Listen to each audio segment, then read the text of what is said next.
hello साथीहरु तपाईहरुलाई स्वागत छ मेरो युट्युब च्यानलमा र म फेरि पनि उपस्थित भइसकेको छु डेली 10 मोस्ट इम्पोर्टेन्ट क्वेशन लिएर है ल मैले चाहिँ आज तपाईहरुलाई 241 बाट 250 सम्म भन्न गइरहेको छु है ल तपाईहरु च्यानलमा नयाँ हुनुहुन्छ भने लाइक शेयर र सब्स्क्राइब गर्न नभुल्नु होला है ल त अब हामी भिडियो स्टार्ट गरौँ 241 को क्वेशन पढाउँदा यो चाहिँ हाम्रो 7th लेभलको है civil engineering 7th level officer लेभलको लागि चाहिँ एकदमै महत्त्वपूर्ण रहेको छ है ल 241 को हेर्नु त a rectangular bar of width b and height याच is being used as a cantilever है यो cantilever the loading is in plane parallel to the side loading चाहिँ हाम्रो के हो loading is in plane parallel to the side b the section modulus is भन्ने छ र के हुन सक्छ भन्नुस् त हामी चाहिँ यसमा चाहिँ के भन्न खोजेको भन्दाखेरि रेक्टेंगुलर विड्थ चाहिँ हाम्रो लोडिङ चाहिँ हाम्रो प्यारल b सँग प्यारल छ भन्न खोजेको है भने यस्तो केसमा चाहिँ के हुन्छ भन्दाखेरि हाम्रो यो जुन बेस थियो नि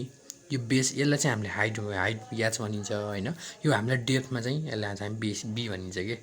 हाम्रो क्वेशनले भन्नुहुन्छ यो चाहिँ b यो चाहिँ याच छ है यो भयो भने चाहिँ हाम्रो चाहिँ सेक्सन मोडुलस हाम्रो सेक्सन मोडुलस पनि निकाल्ने फर्मुला अनि के हो z = के हो भन्नुस् त z बराबर i by y हो नि त हैन y max हैन त हो अनि त्यसपछि हामीले z i by y भयो हैन i भनेको चाहिँ हाम्रो मोमेन्ट अफ इनर्शिया हैन यो भनेको चाहिँ b क्यूब h by 12 भयो नि हैन b क्यूब h by 12 भयो हैन हो अनि त्यसपछि यहाँबाट चाहिँ अब यो y max भनेको चाहिँ हाम्रो b by 2 हैन यो y max भनेको b by 2 यो b क्यूब h by 12 र b by 2 गरेर गर्ने भने हाम्रो चाहिँ b स्क्वायर h by 6 भनेर आउँछ है ल तपाईले यो हेर्नुस् है गर्नुस् गरेर ट्राई पनि गर्नुस् है यो बाइ यो गर्नुस् त ठ्याक्क b स्क्वायर h by 6 आउँछ है ल option number C is right है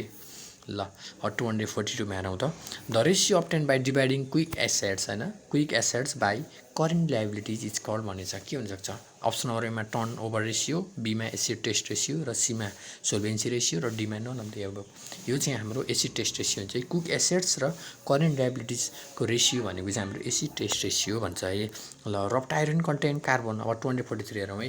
रफ्ट आइरन कन्टेन्ट्स कार्बन है sorry wrought iron contents carbon up to भन्ने छ हेर्नुस् है यहाँ के हुन सक्छ साथीहरु भन्नुस् त यसको wrought iron content carbon up to कति होला भन्नुस् त 243 को 0.25 है कतिबाट कतिसम्म भेराइ हुन्छ थाहा तपाईहरुलाई 0.1 टु 0.25 सम्म हुन्छ है हाम्रो रफ्ट आइरन यो पनि जान्नुस् है 0.1 टु 0.25% सम्म हुन्छ है ल अब चाहिँ 244 मा हेरौँ त option number A is right है ल 244 मा पढौँ त an ideal vertical curve to join two gradient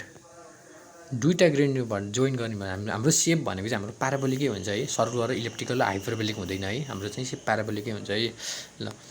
245 question पढौँ त the active earth pressure of a soil is proportional to the के भने active earth pressure of soil is proportional to भनेछ where phi is the angle of friction of soil भनेछ phi भनेको angle of friction हो भने यसको formula सोधिरहेको छ के हो एक्टिभ अर्थ प्रेसर निकाल्ने हाम्रो प्रोपोर्सनल टु के हो यसको एन्सर हुन्छ 10 स्क्वायर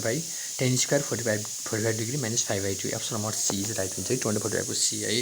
हाम्रो चाहिँ प्रेसर एक्टिभ अर्थ प्रेसर निकाल्न फर्मुला के हो के गामा याच हुन्छ हैन के गामा याच हैन अनि के भनेको के हो 1 माइनस sin 5/1 प्लस sin 5 हैन हो है यो कुरा पनि याद गर्नुस् है अब हामी चाहिँ 246 मा जाउँ है ल 246 को क्वेशन पढौँ है the maximum area of tension reinforcement in beam shall not exceed भनेछ के हो the maximum area of tension reinforcement in beam shall not acid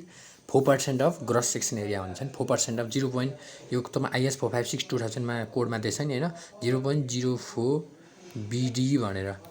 हैन हो यो भन्यो भने हाम्रो 4% नर्मली 246 को सी 4% हुन्छ है ल अब 247 मा हेरौँ त the technique for stabilising and maintaining priorities among the various job of project is known as भनेछ ए मा event flow schedule technique B मा क्रिटिकल रेशियो शेड्युलिङ सी मा स्लटिङ टेक्निक फर शेड्युलिङ र डी मा सर्ट इन्टरभल शेड्युलिङ यसको चाहिँ हाम्रो answer भनेको क्रिटिकल रेशियो शेड्युलिङ भन्छ है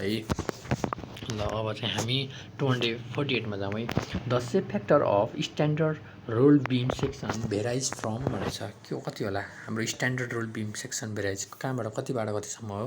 हाम्रो चाहिँ normally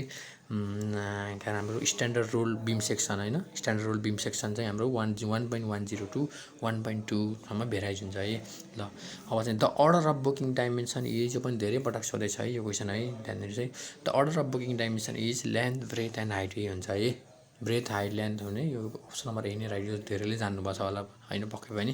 2050 manner the foundation in which cantilever is provided to join two footing is हुने यो पनि एकदम इम्पोर्टेन्ट छ है यो पनि धेरै म्याक्सिमम् सोधिरहेको क्वेसन हो यो पनि है the foundation in which a cantilever beam is provided to join two footing is known as हाम्रो स्ट्र्याप फुटिङ हुन्छ है normally strap footing combined building strap footing हुन्छ अप्सन बी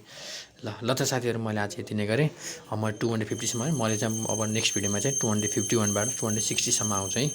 ल तपाईँ च्यानलमा नयाँ हुनुहुन्छ भने लाइक सेयर र सब्सक्राइब गर्न नभुल्नु होला है ल अब हामी नेक्स्ट भिडियोमा भेट्छौँ है बाई बाई